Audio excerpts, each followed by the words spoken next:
Ya, terima kasih. Assalamualaikum warahmatullahi wabarakatuh. Selamat malam. Salam sejahtera buat semuanya. Teman-teman Universitas Terbuka di Hong Kong, gimana kabarnya? Mudah-mudahan sehat ya. Meskipun di Chungli juga kayaknya ini sedang hujan dan lagi musim flu. Mudah-mudahan sehat ya. Jelang mau ujian berarti harus sehat nih.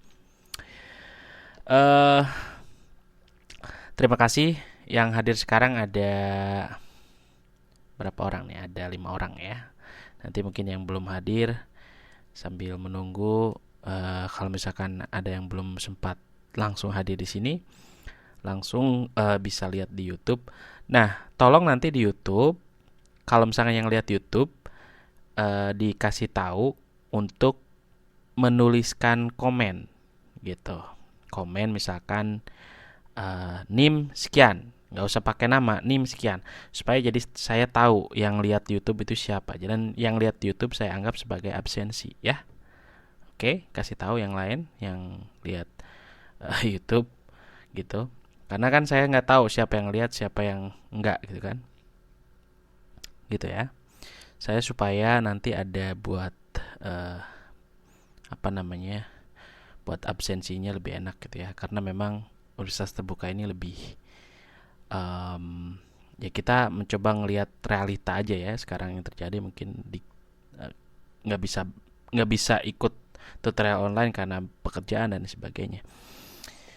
Dan untuk malam hari ini di mata kuliah pengantar ilmu hukum PTHI dengan kode ISIP 4130, kita masuk di modul 9 dan kemarin kita sudah membahas tentang hukum lingkungan ya.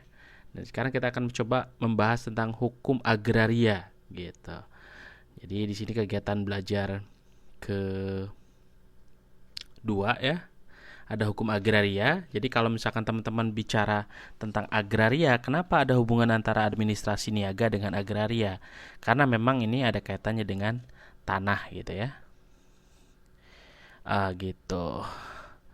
Ya kalau misalkan teman-teman semuanya ingin misalkan menjadi seorang pelaku bisnis di administrasi niaga, dan ya mungkin ada kalanya memang kita menjadi lebih lebih ini ya, lebih peduli terhadap hal-hal yang bersifat hukum, apalagi kaitannya dengan tanah gitu ya. Kalau misalnya orang mikir atau ditanya agraria apa sih, kadang-kadang orang mikirnya oh ini tentang tanah nih. Tidak salah gitu ya, tapi memang nanti kita akan coba lebih komprehensif lagi. Jadi secara hukum, kalau yang namanya uh, hukum perdata, hukum dagang, ada hukum pidana dan sebagainya dalam tata hukum Indonesia, memang um, ini sebagai kaitannya diberlakukannya Undang-Undang Nomor 5 Tahun 60, jadi tentang Peraturan Dasar Pokok-pokok Agraria. Jadi LN ini lembar negara nomor 104 tahun 1960. Jadi setiap undang-undang itu dicatat dalam lembar negara di Sekretariat Negara. Dan ini dicatat dalam uh, lembar negara nomor 104. Jadi sudah ada 104 nih kaitannya dengan peraturan dasar pokok-pokok agraria. Jadi tanggal 24 September tahun 60 dengan sebutan resmi dalam diktum kelima undang-undang tersebut. Jadi diktum itu poin-poin ya, poin-poin gitu ya dalam undang-undang tersebut sebagai Undang-Undang Pokok Agraria atau disingkat UUPA gitu ya. Jadi kata agraria sendiri kita bisa lihat agraria, kalau orang-orang zaman Belanda bilangnya agraria ya. Tapi kita yang biasa aja lah ngomongnya agraria gitu. Jadi hak-hak agraria kita juga harus tahu. Jadi kata dasar dari agraria memang bisa punya arti yang sempit, tanah gitu, ataupun land ya dalam bahasa Inggrisnya. Dan bisa mempunyai arti yang luas seperti bumi, air, ruang angkasa gitu ya, dan kekayaan alam yang terkandung di dalamnya. Jadi senada dengan arti agraria tersebut, hukum agraria memang punya arti yang sangat luas gitu. Jadi ada pasal-pasal, tentu saja ada konsideran itu putusan-putusan, pertimbangan-pertimbangan, namanya juga consider ya, mempertimbangkan gitu ya, di menggunakan pengertian agraria dalam arti yang luas. Nah, sedangkan dalam pengertian agraria ada yang namanya hukum tanah gitu. Jadi ataupun kalau di sini saya bilang ada hak juga terhadap tanah gitu ya. Jadi hak-hak agraria berdasarkan Undang-Undang Pokok Agraria tahun 60. Ada hukum tanah yang mengatur hak penguasaan atas tanah dalam arti permukaan bumi. Jadi kalau misalkan teman-teman berdiri di kaki sekarang nih, nah mungkin nggak di tanah, tapi artinya selama ada di tanah itu gitu ya, entah itu di lantai 1 atau di lantai 2, yang penting pokoknya berdiri di atas tanah itu. Tapi ada juga yang bilang bahwa memang sekarang sistemnya kan banyak kondominium gitu ya, ataupun villa dan sebagainya. Ada yang bilang bahwa sekarang bukan hanya tanahnya saja yang di bawah, tapi adalah tanah yang kita pijak gitu ya. Ada yang bilang seperti itu. Tapi nanti kita bahas lagi itu ya, tentang pembagian-pembagiannya. Nah, sekarang ada hukum air juga gitu. Hukum air yang mengatur hak penguasaan atas air ya. Terus juga ada hukum pertambangan yang mengatur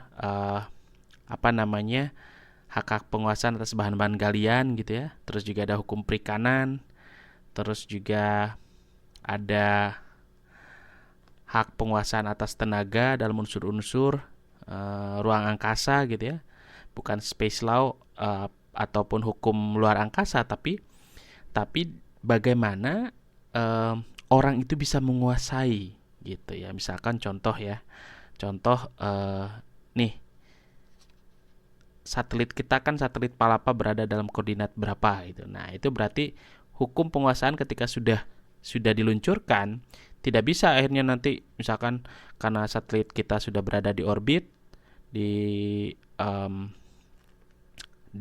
misalkan di orbit sekian, terus nanti ditabrak gitu sama yang lain, kecuali kecelakaan sih mungkin nggak masalah. Tapi kalau misalkan sengaja untuk direbut, itu berarti melanggar gitu ya. Nah itu juga diatur dalam undang-undangnya. Nah selanjutnya kalau misalkan kita ada yang namanya undang-undang. Jadi dalam pasal 48 kalau misalkan tentang luar angkasa tersebut, ini di sini sih di buku, di modul tidak dijelaskan ya, apakah memang di luar angkasa itu kaitannya dengan alat komunikasi atau bukan. Yang jelas memang sampai saat ini orang bumi gitu ya, ataupun kita sebagai manusia yang ada di planet bumi ini belum bisa mencapai ataupun membuat sebuah koloni di luar angkasa gitu ya. Di bulan mungkin kita sudah pernah menjejakkan kaki ataupun sering sekarang menjejakkan kaki dan lain sebagainya, tapi kita belum bikin yang namanya koloni sebuah masyarakat dan itu mengatasnamakan satu negara, itu nggak ada. Yang jelas ada yang namanya satelit-satelit dan mungkin juga pemanfaatan orbit-orbit oleh satelit-satelit yang diluncurkan oleh beberapa negara gitu. Nah selanjutnya, apabila kita lihat ya di halaman 922, tolong dilihat. Jadi peraturan perundangan lama yang ditiadakan ataupun dicabut karena seiring dengan berlakunya Undang-Undang Pokok Agraria. Jadi kalau misalkan tahun 1870 ketika Indonesia masih dijajah Belanda, ada yang namanya agraris wet gitu ya. Itu aturan dari Belanda. Jadi di Hindia Belanda gitu, bahwa untuk membuka kemungkinan dan memberikan jaminan hukum kepada para pengusaha swasta asing agar dapat berkembang di Hindia Belanda. Tapi akhirnya bertentangan dengan pasal 33 ketika Indonesia merdeka, ayat 3 ya, Undang-Undang Dasar 1945, bahwa bumi, air, dan kekayaan alam yang terkandung di dalamnya dikuasai oleh negara dan dipergunakan untuk sebesar-besarnya kemakmuran masyarakat gitu. Jadi agak sedikit bertentangan, bukan agak sedikit lagi, tapi sangat bertentangan. Jadi karena memang bisa dipahami ketika undang-undang ataupun hukum yang ada itu kan dibentuk dengan kepentingan gitu ya. Ketika kepentingannya zaman Hindia Belanda ya kepentingan Belanda, tapi ketika undang-undangnya ada Indonesia setelah merdeka, ya berarti Indonesia yang setelah merdeka. Nah, nomor 1, seluruh pasal 51 Indis Staatsregeling itu dalam pasal 51 jelmaan dari pasal 62 Reglement. Jadi dia mulai berlaku sejak tahun 54. Jadi Reglement ini terdiri dari 3 ayat 1 dan 2, 3, menambah 5 ayat 4 sampai dengan 8 yang berasal dari ketentuan Agraris Wet tahun 1870 sampai 55. Pada tahun 1925 juga ada pasal 62 ya, yang berubah menjadi pasal 51. Jadi bahwa gubernur jenderal tidak boleh menjual tanah, itu isinya. Karena waktu itu Indonesia masih dikuasai oleh Belanda dan status paling tinggi adalah gubernur jenderal waktu itu ya. Gubernur jenderal. Jadi kalau sekarang mungkin presidennya lah gitu ya. Tapi karena dulu belum merdeka, sistemnya ya gubernur jenderal, masih di bawah pendudukan Belanda. Nah, dalam larangan di atas tidak termasuk tanah-tanah yang tidak luas yang diperuntukkan bagi perluasan kota serta desa gitu ya. Terus ada banyak sampai poin H ya. Dan tidak bisa menyewakan tanah gitu ya. Jadi tidak boleh disewakan tanah-tanah kepunyaan orang-orang pribumi. Ini sebetulnya bagus gitu ya undang-undangnya. Cuman memang pada kenyataannya memang waktu itu banyak sekali diambil misalkan tanah-tanah masyarakat gitu yang dijadikan perkebunan-perkebunan. Terus selanjutnya menurut ketetapan ordonansi tanah hak erpah tidak lebih dari 75 tahun. Jadi hak guna pakai gitu ya.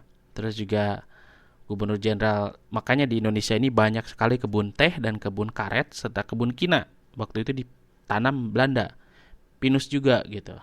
Makanya memang ada juga kita harus patut berterima kasihnya ya, karena di saat mereka menanam gitu ya, mereka mungkin sudah menikmati, tapi kita juga ikut menikmati gitu. Karena sekarang di pohon-pohon karet yang sekarang nih ditanam dari tahun misalkan 45 atau tahun bahkan sebelum tahun 45 gitu dan lain sebagainya, masih ada gitu. Selanjutnya gubernur jenderal menjaga jangan sampai terjadi pemberian tanah yang melanggar hak-hak rakyat pribumi. Gitu. Terus juga gubernur jenderal tidak boleh mengambil tanah kepunyaan rakyat. Terus juga tanah yang dipunyai oleh orang-orang pribumi dengan hak pakai pribadi yang turun-temurun. Contoh hak ulayat adat, misalkan satu suku punya hak ini ya, punya hak kepemilikan. Misalkan suku Baduy punya tanah di Gunung A misalkan, atau misalkan satu wilayah gitu ya, tidak boleh diambil gitu ya, karena memang sudah hak turun-temurun secara adat. Ini menurut aturannya Indis Staatsregeling ya. Jadi zaman tahun 1800-an nih gitu ya, sampai 1925. Jadi udah hampir 100 tahun itu. Terus tanah yang dipunyai ini persewaannya atau serah pakai tanah oleh orang pribumi kepada non pribumi dilakukan menurut ketentuan yang diatur dengan ordonansi. Jadi ordonansi itu ada aturan-aturan yang memang berasal dari aturan pendudukan gitu ya. Di semua pernyataan domain perklaring itu pernyataan dari pemerintah Hindia Belanda harus ada gitu ya. Jadi menurut mereka bahwa isi dari pernyataan tersebut harus berupa semua tanah yang orang lain tidak dapat membuktikan bahwa tanah tersebut eigendomnya itu adalah hak kepemilikannya, eigendom. Jadi hak kepemilikannya yang sah adalah domain negara, berarti adalah punya negara. Kalau misalkan orang menduduki tanah tapi dia tidak bisa menunjukkan bukti-bukti yang sah bahwa tanah itu dimiliki secara sah oleh dirinya, maka itu akan disita oleh negara, akan dijadikan milik negara gitu. Ya. Jadi pernyataan domain ini berlaku untuk Jawa dan Madura pada awalnya, tapi akhirnya diberlakukan juga untuk luar Jawa gitu. Terus selanjutnya fungsi dari pernyataan ini Hindia Belanda waktu itu jadikan memberikan tanah dengan hak-hak yang berdasarkan hukum kependudukan gitu ya, pendudukan maksudnya, hukum penjajahan, terus juga untuk keperluan pembuktian bahwa orang-orang wajib membuktikan bahwa tanah tersebut adalah haknya. Jadi memang pada dasarnya hukum itu kan untuk membuat sesuatu supaya lebih jelas gitu, dari meskipun memang ini hukum penjajahan juga, tapi mereka juga ingin mengatur supaya lebih jelas gitu ya. Selanjutnya nomor 3, hak agraris eigendom. Jadi merupakan hak atas tanah ciptaan pemerintah Hindia Belanda dari tahun 1872 sampai 1800 ini ya 73. Dan kalau misalnya kita lihat di sini isinya tanah yang dipunyai orang-orang pribumi dengan hak pakai pribadi yang turun-temurun, terus juga atas permintaan pemilik yang sah dapat diberikan kepadanya dengan hak eigendom dengan pembatasan-pembatasan yang diperlukan sebagai yang ditetapkan dengan ordonansi dan cantumkan dalam surat eigendomnya, yaitu yang mengenai kewajiban terhadap negara dan desa yang bersangkutan. Demikian juga mengenai wewenangnya untuk menjual kepada non-pribumi. Nah, ini yang dijadikan dasar oleh para penjajah untuk mendapatkan tanah adat di Indonesia waktu itu. Jadi memang banyak sekali tanah-tanah misalkan gunung, entah itu daratan, perbukitan dan sebagainya yang dimiliki oleh Hindia Belanda waktu itu, karena memang orang-orang pribumi waktu itu kan hanya sekedar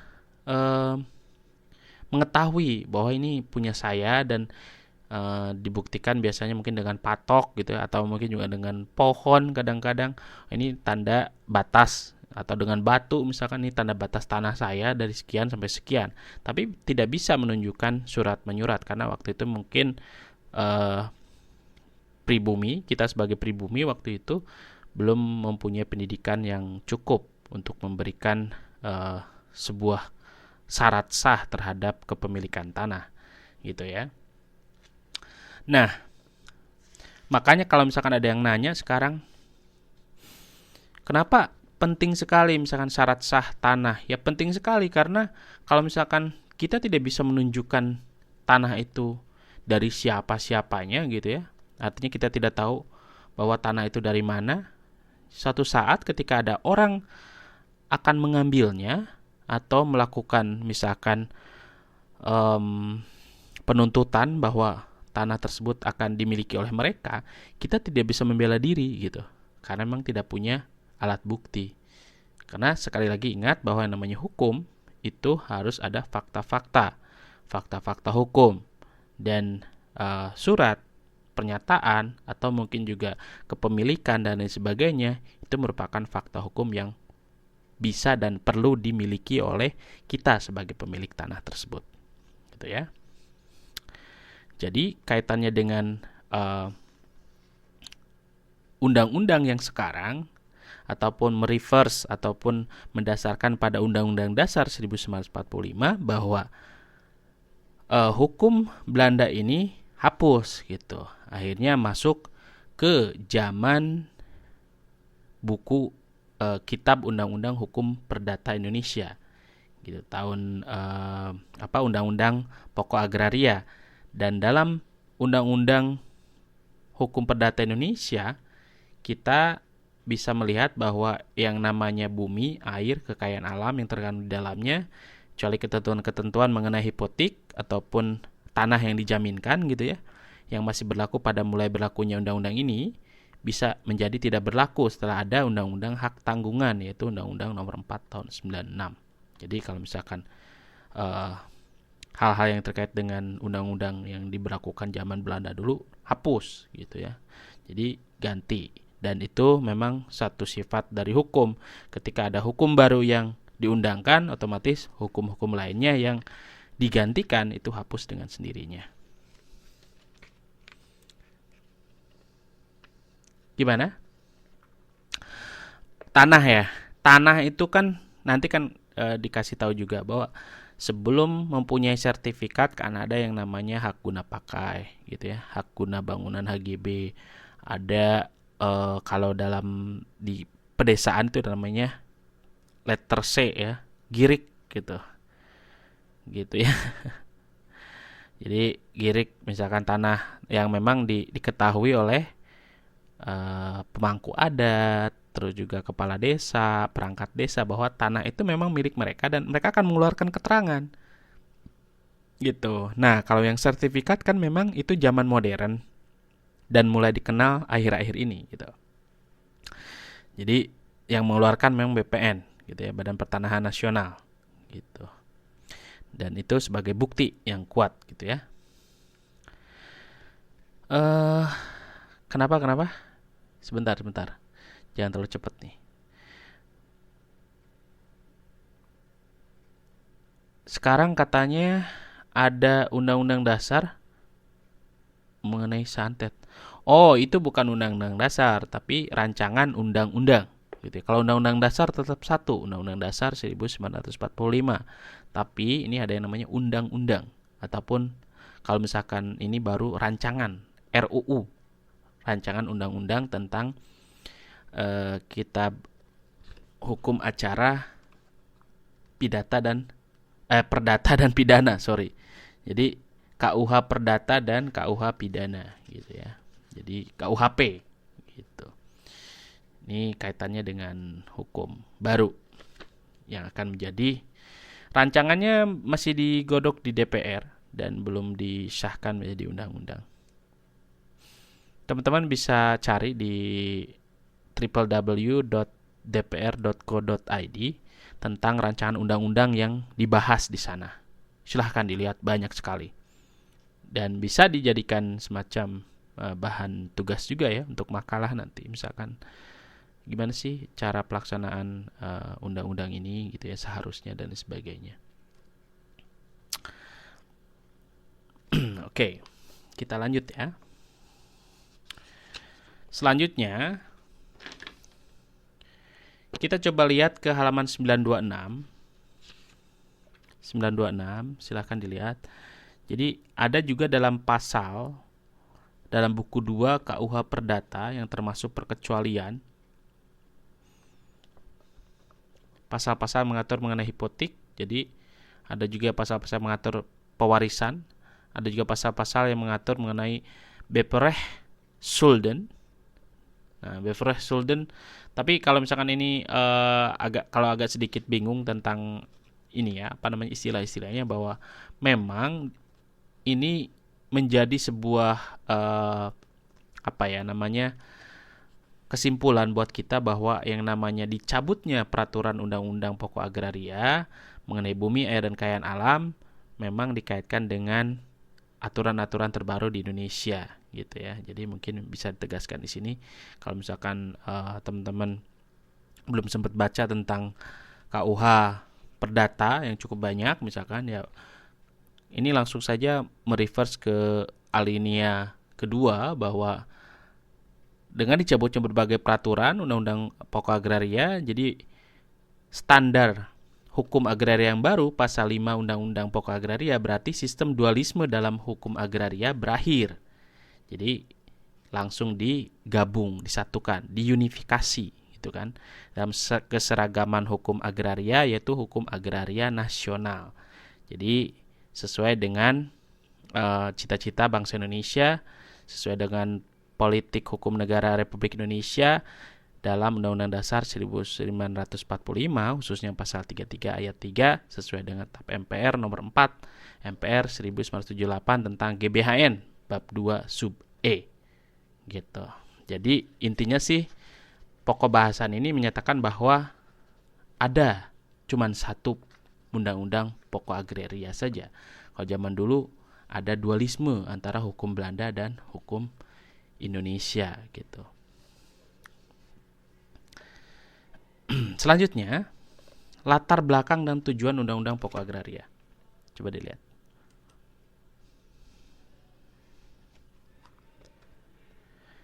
Oke, latar belakang dan tujuan undang-undang pokok agraria. Yang pertama, karena Indonesia terdiri dari langit, laut, air gitu ya, udara, tanah gitu ya, makanya juga termasuk perekonomiannya bercorak agraris ataupun pertanian gitu ya.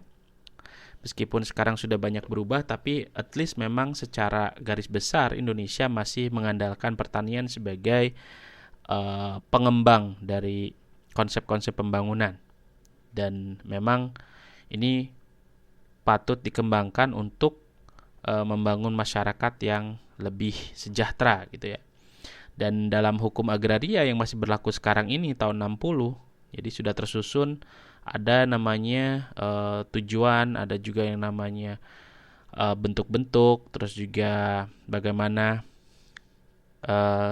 kaitan antara peranan gitu ya, peranan undang-undang agraria dengan pembangunan Indonesia, terus juga bagaimana hukum agraria yang punya sifat dulunya dualisme gitu, ada hukum adat juga, ada hukum-hukum yang berdasarkan hukum Belanda, dan akhirnya bahwa karena memang waktu dulu zaman Belanda itu untuk penduduk Indonesia asli itu tidak menjamin kepastian hukum, akhirnya mereka membentuk yang namanya Undang-Undang Pokok Agraria. Jadi tujuannya secara jelas, yang pertama, ini tolong nanti dicermati ya, halaman 927, tujuan dikeluarkan Undang-Undang Pokok Agraria. Yang pertama, meletakkan dasar penyusunan hukum agraria nasional gitu ya. Terus yang kedua, meletakkan dasar juga untuk mengadakan kesatuan gitu dalam hukum pertanahan. Yang ketiga, meletakkan dasar kepastian hukum, hak-hak bagi masyarakat.